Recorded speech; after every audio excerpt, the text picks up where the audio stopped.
মনে হচ্ছে।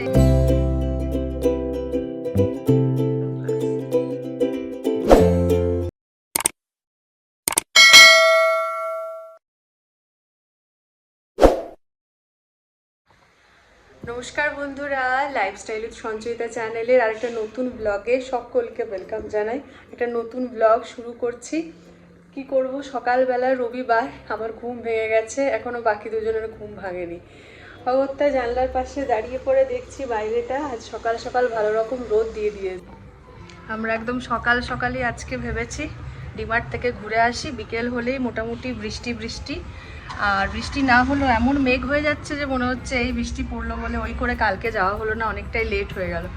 আজকে সকাল সকাল ব্রাশ টাশ করে বেরিয়ে পড়ছি, বাইরে ব্রেকফাস্ট করব, তারপরে ডিমার্ট চলে যাব। আর সকালবেলা একটু ফাঁকাও থাকে, আর রাত্রিবেলাটা রবিবার একটু ঘরে থাকাই ভালো। কাল থেকে আবার অনির্বাণে সে অফিস স্টার্ট হয়ে যাবে, ওই জন্য বললাম যে না, সকাল সকালই বেরিয়ে যাই। এসে পরে রান্না বান্না হবে, মোটামুটি 10টা বাজছে, 1টা অবধি ঘর ঢুকেই যাব। চলো। ওই যে কোনটা পড়বে, গরম হয়ে গেছে। আচ্ছা গরম। আচ্ছা, হেলমেটের মানে কি আমরা অনেক দূর যাচ্ছি? হ্যাঁ, হেলমেট মানে আমরা অনেক দূর যাচ্ছি।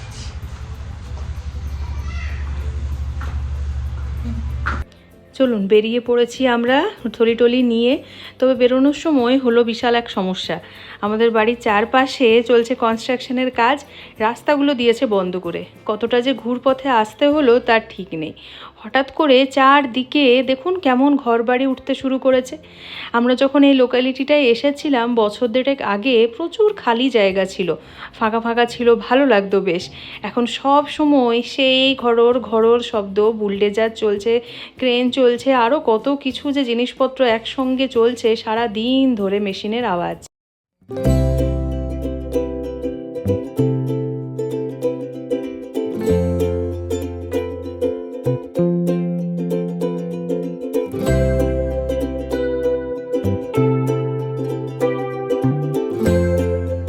ইস, সকালে জলখাবার বলতে গেলে কচুরি ঘুগনিটা ভালো রকম মিস করা হয়।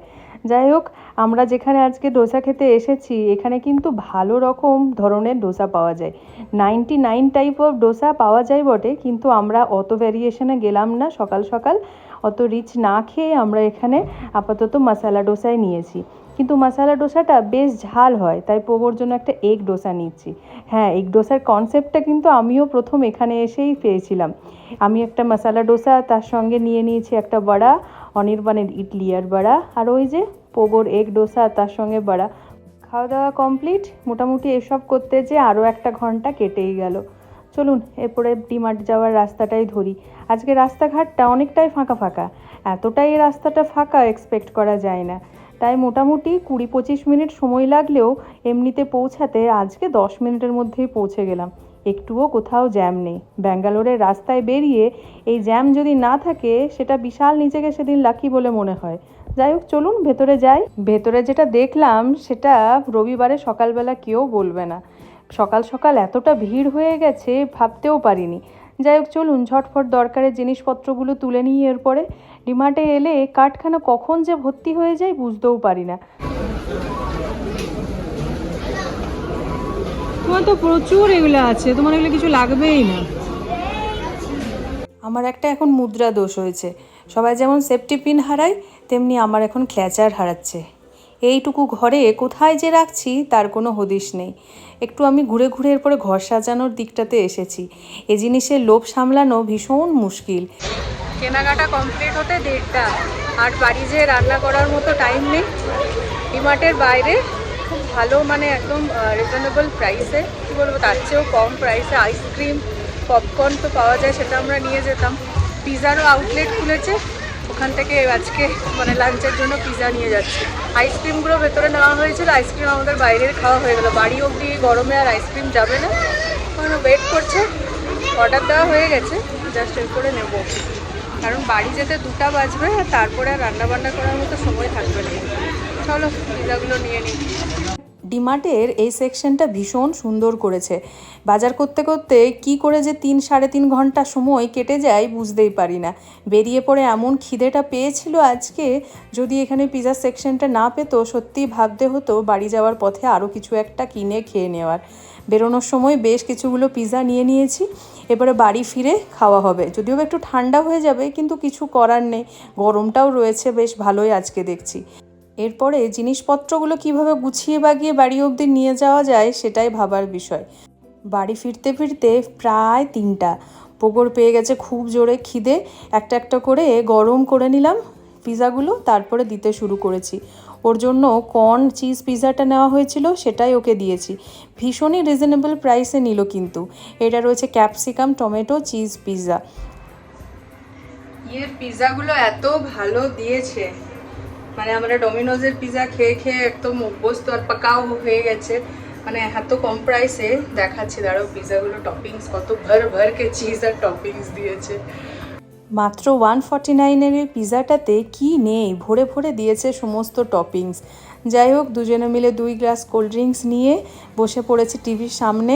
বেশ ভালোই এরপরে জমিয়ে খিদে পেয়েছিল, তবে চোখের সামনে ওই থলিগুলো জিনিস দেখে ভাবছি সেগুলোকে এবারে সেটিং করব কখন। বিচ্ছিরি একটা ঘুম দিয়ে উঠলাম, মোটামুটি 2 ঘন্টা। আর আজকে মাথায় তেল নিয়েছি, ওখান থেকে এসে পরে ওর জন্য শ্যাম্পু করলাম না। সেই আমার কাজ করা আর কি বানানো তেলটা, তো ওটা সঙ্গে সঙ্গে মনে হলো না ওয়াশ করি। আর রাত্রি হয়ে গেছে, আজকে আর করছি না। রাত্রি হলেও করার কোনো প্রবলেম নেই, 1-2 ঘন্টার মধ্যে শুকিয়ে যায়, এতটাই ড্রাই ওয়েদার। বাট করছি না। চলো বাইরে যাওয়া যাক। কী করছো সবাই দেখি। আমি ঘুমাচ্ছিলাম, সবাই উঠে গেছে। পোকো কি আর এখন ঘুমায়? ওর টিভি দেখার সময় যে, ওই জন্য এখন ঘুম আর হবে না, মোটামুটি সময় থাকতে উঠে যাবে। চলো যাই বাইরের পর। চলে এসেছি রান্নাঘরে। রাত্রিবেলায় খাবারটা আজকে বানাবো। রবিবার দিন তো আমাদের রান্না দিদির আসে না, প্রত্যেক রবিবার করেই ছুটি। তো রান্নার আজকে বাসন টাসন হয়নি, যেহেতু দুবেলায় বাইরে মোটামুটি খাওয়া হয়েছে। কিন্তু রাত্রিবেলায় এরপরে ভাত বানানো হচ্ছে, সারাদিন ভাত খাওয়া হয়নি, তো ভাত বানাচ্ছি। তার সাথে মাছের ঝোল, ফুলকপি দিয়ে মাছের ঝোল বানাবো। ওই মাছটা ওই জন্য দুবারে একেবারে যা আছে বানিয়ে ফেলছি, কালকেও আমাদের হয়ে যাবে। কাল অনির্বাণের অফিস রয়েছে, সোমবার আমি আর বেটুনেই থাকবো, তো আমাদেরও হয়ে যাবে। সব মাছটা একসঙ্গে বানিয়ে দিচ্ছি। আর দাঁড়াও, তোমাদের সঙ্গে একটা জিনিস শেয়ার করছি। কিছুক্ষণ আগে এটা সেট করা হলো, ভাল লাগছে, জায়গাটা বেশ ক্লিয়ার লাগছে। আর এরপর একে একে আমার ব্যাক সাইডেও অনেকগুলো জিনিস অর্ডার করা হয়েছে কিচেনটার একটু অর্গানাইজ দেখানোর জন্য, তো সেটাও আস্তে আস্তে রেডি করব। আপাতত দাঁড়াও জিনিসটা দেখা। জিনিসটা সেট করা হলো আজকে। এই জায়গাটাতে থাকতো আগে নিচে, তো এই জায়গাটা ওই জন্য অপরিষ্কার থাকতো, শুকাতো না, হোয়াইট হোয়াইট, দেখো এরকম হোয়াইট হয়ে যেত। তো সে কারণে এটা সুন্দরভাবে এই জায়গাটাতে করা হয়েছে। খুব ভালো, বেশ শক্তপোক্ত মেটেলের জিনিসটা রয়েছে। আর তার সঙ্গে যে দুটো জিনিস দরকার সেটা রাখা রয়েছে। আর এখানে একটু টাওয়েল হ্যাঙ্গারও অর্ডার করা হয়েছে, ওটা এখানটায় লাগিয়ে দেওয়া হবে, তাহলে মোটামুটি এই জায়গাটা পুরো সেট হয়ে যাবে। আজকে রাত্রিবেলায় ডিনারে রয়েছে মেনুতে ভাত, তার সঙ্গে মাছের ঝোল ফুলকপি দিয়ে, আর সাথে একটু ঝালঝাল করে আলু পোস্ত।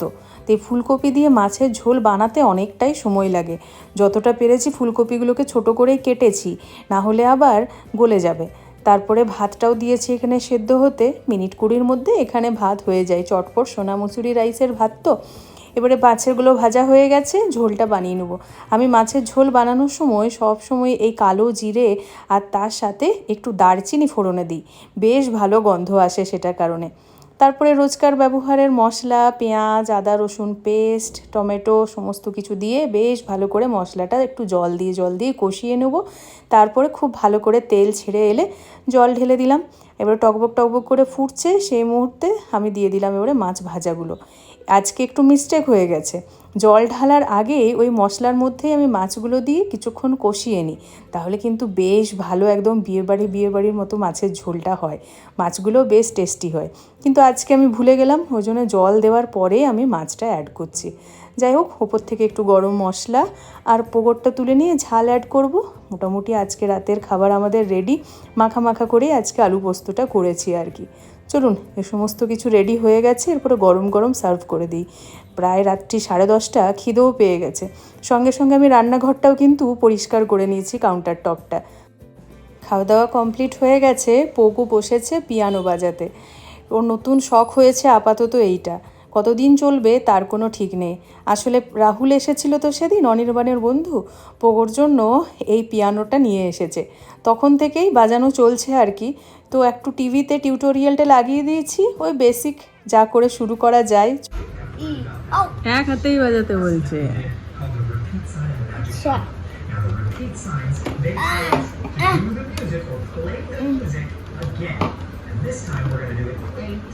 আচ্ছা হয়েছে রাখো রাখো।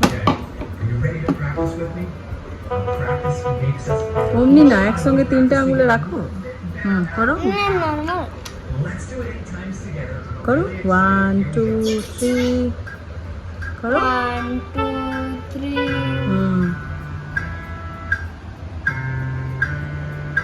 করো করো করো করো, টং টংটা করতে হ্যাঁ হবে। করো করো। টং